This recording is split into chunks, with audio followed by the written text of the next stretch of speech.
दोस्तों नमस्कार, आप मेरे साथ देख रहे हैं वाइब्रेंट वॉइस। आज हम डॉक्टर शैलेश सिंह जी का एक आर्टिकल पढ़ते हैं जिसमें लिखा है क्या खोया क्या पाया। सीज फायर, ये समझौता पूरा होने के बाद भी अगर कोई देश बॉर्डर पर अपने एक्शन को जारी रखता है तो इसे सीज फायर का उल्लंघन ही नहीं बल्कि उसकी खतरनाक मानसिकता को भी दर्शाता है। सीज फायर की व्याख्या तो बाद में होती रहेगी, अभी ये जानना आवश्यक है कि युद्ध की घोषणा ना भारत ने की थी और ना पाकिस्तान ने। तब कैसा युद्ध विराम? पहलगांव में विधवा हुई महिलाओं को क्या न्याय मिला? क्या पहलगांव को दहलाने वाले आतंकी भारत को सौंपे गए या उन्हें मिट्टी में मिला दिया गया? अघोषित युद्ध लड़ा जा रहा था, सेना को छूट देना भी क्या जुमला था? किसका खून नहीं खोलेगा? सुन पढ़कर अखबारों में सिंगों की पेशी करवा दी चूहों के दरबारों में। भारत और पाकिस्तान के बीच संघर्ष विराम की घोषणा हो गई और पाकिस्तान की ओर से घोषणा तोड़ भी दी गई।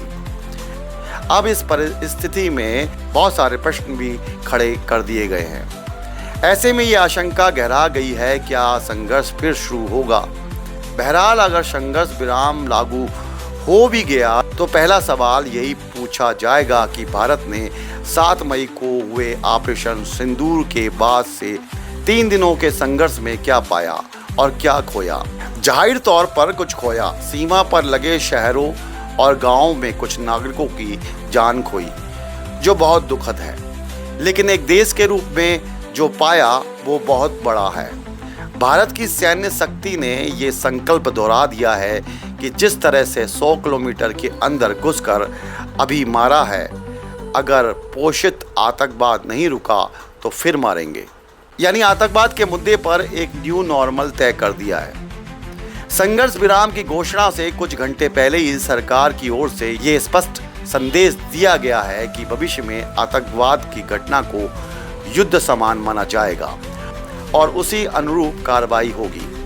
ये पूरे विश्व के लिए भी एक संदेश था कि विदेशी धरती से पोषित आतंक को भारत अब नहीं सहेगा। यानी संघर्ष विराम की घोषणा से पहले सरकार ने अपनी शर्त जाहिर कर दी। भविष्य में भी पाकिस्तान से आतंकवाद एक बड़ा मुद्दा रहेगा। ये भी ध्यान रहे कि सिंधु जल समझौता अभी निलंबित है, जो किसी भी मध्यस्थता से परे है। अब अगर नए तरीके से वार्ता होती भी है तो भारत अपने हितों को साधेगा।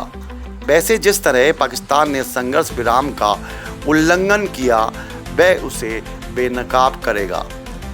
पहलगांव घटना के बाद देश टकटकी लगाया था कि मोदी आतंकियों और उनके आकाओं के खिलाफ क्या कार्रवाई करते हैं। 6-7 मई की रात भारतीय सैनिकों ने वह कर दिखाया जो सचमुच अकल्पनीय था। जो दिखा वह भारतीय सैनिकों का दृढ़ संकल्प, सटीक रणनीति, कुशल नेतृत्व था। पाकिस्तान के अंदर 9 स्थानों पर मिसाइलों की कतार लगा दी थी। 100 से अधिक आतंकी मारे गए, जिनमें कई भारत के वांटेड थे। लगता है भारत के नेतृत्वकर्ता इतने में ही संतोष कर बैठे थे। ये तय है कि संघर्ष रुकते ही अब देश के अंदर राजनीतिक जंग शुरू हो गई है। विपक्ष की ओर से कई सवाल पूछे जाने लगे हैं, पर 3 दिनों के संघर्ष में जो दिखा वह था कि प्रधानमंत्री मोदी सामने से लीड करते दिखे, अपने सहयोगियों से लगातार संवाद के साथ सही रणनीति बनाते रहे और सबसे बड़ी बात, सेना के पीछे चट्टान की तरह खड़े रहे। आतंकवाद को एक बड़ा मुद्दा बनाया और मोदी के नेतृत्व में संदेश दिया कि भारत आतंकवाद के खिलाफ लड़ रहा है। सेना को भी ये स्पष्ट कर दिया था कि पाकिस्तान की ओर से भारत में नागरिक स्थलों पर हो रहे हमले के बावजूद भारत जिम्मेदार रवैया अपनाएगा। ध्यान रहे कि 2016 में सर्जिकल स्ट्राइक और 2019 में बालाकोट एयर स्ट्राइक भी इसी सरकार ने किया था। भारत के लिए वह भी एक ऐतिहासिक क्षण था, पर अपेक्षाकृत छोटा था। इसके बावजूद पहलगांव नरसंहार हुआ तो मोदी सरकार ने घोषणा कर दी कि अब घर में घुसकर ही मारेंगे। ये भी एक न्यू नॉर्मल है। संघर्ष विराम से पहले फिर से जिस तरीके से आतंकवाद के खिलाफ प्रतिबद्धता जताई गई है, वह यही है कि ऑपरेशन सिंदूर अंतिम नहीं होगा। किंतु कल शाम से देश का माहौल बदल गया है।